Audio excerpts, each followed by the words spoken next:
पुराने वक्तों की बात है। एक बड़े कस्बे में एक मशहूर हकीम साहब रहते थे। लोग उन्हें हिकमत के फन में माहिर समझते थे। उनका क्लिनिक हमेशा मरीजों से भरा रहता। मगर अफसोस की बात ये थी कि ये हकीम साहब इल्म के साथ साथ दौलत के भी बहुत लालची थे। वो गरीब मरीजों को दवाई देने के बहाने ज्यादा पैसे लेते और बाज औकात ऐसी दवाएं भी बेच देते जो मरीज के काम की ना होती।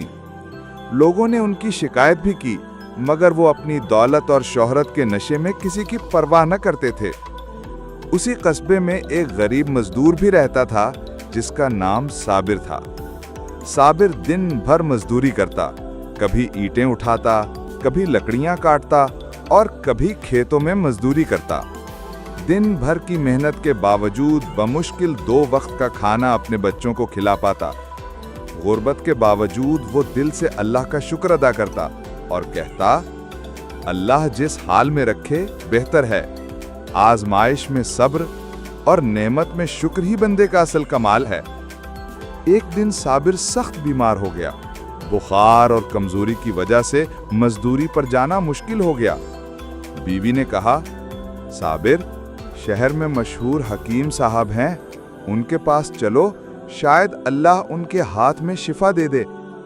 साबिर ने कहा, ठीक है, मगर मेरे पास दवाई के पैसे कम हैं, जो कुछ होगा वही दे दूंगा। जब साबिर हकीम के पास पहुंचा तो हकीम ने उसकी हालत देखकर कहा, हाँ, तुम्हें अच्छी दवाई चाहिए, लेकिन याद रखो, दवाई सस्ती नहीं आती। शिफा चाहते हो तो पैसे देना होंगे। साबिर ने आजिज़ी से कहा, हकीम साहब, मैं गरीब मजदूर हूँ, बस ये थोड़े से सिक्के हैं, अगर आप दवाई दे दें तो अल्लाह आपको जज़ा देगा। हकीम ने तेज लहजे में जवाब दिया, ये चंद सिक्के, ये तो मेरे दवाखाने के बराबर भी नहीं। तुम जैसे गरीब लोग हमारा वक्त जाया करते हो। जाओ, पहले पैसे लाओ, फिर दवाई मिलेगी। साबिर ने दुख भरी आवाज में कहा, हकीम साहब, बीमारी के इलाज के लिए जो कुछ था वही लेकर आया हूँ। अल्लाह के वास्ते दवाई दे दें, मैं दुआ दूंगा। मगर लालची हकीम ने उसे धत्कार दिया और कहा, मेरे दवाखाने से दुआ नहीं दवाई मिलती है, और दवाई बगैर रुपए दे नहीं मिलती। बीमार साबिर मायूस दिल के साथ लौट आया। रास्ते में वो रोता हुआ कह रहा था, या अल्लाह, ये दुनिया वाले इंसान को उसकी गुर्बत की वजह से हकीर समझते हैं, मगर तू सबका रब है, तू ही शिफा देने वाला है, मैं तुझसे मदद मांगता हूँ। घर आकर साबिर ने अल्लाह ताला से दुआ की और सब्र के साथ बिस्तर पर लेट गया।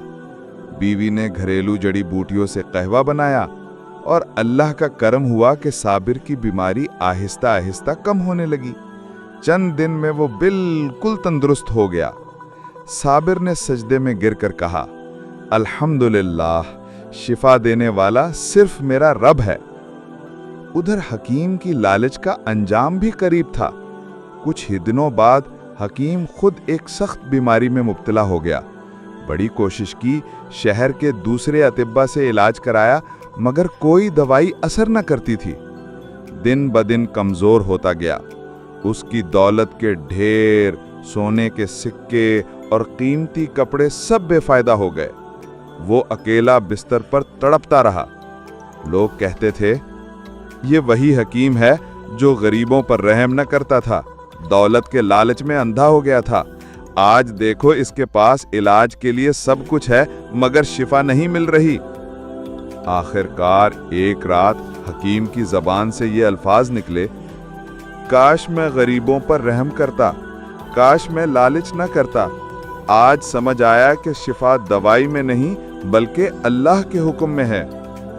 उसी रात वो दुनिया से रुखसत हो गया।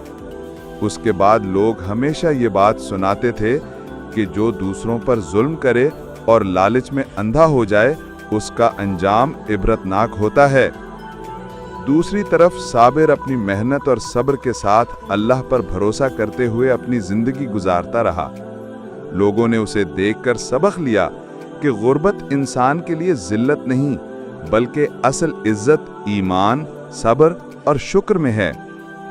یہ کہانی ہمیں سکھاتی ہے کہ لالچ انسان کو تباہی کی طرف لے جاتا ہے، جبکہ صبر اور اللہ پر بھروسہ انسان کو کامیاب کرتا ہے۔ شفا، رزق اور عزت صرف اللہ کے ہاتھ میں ہے۔ انسان کی چالاکی یا دولت سے کچھ نہیں ہوتا۔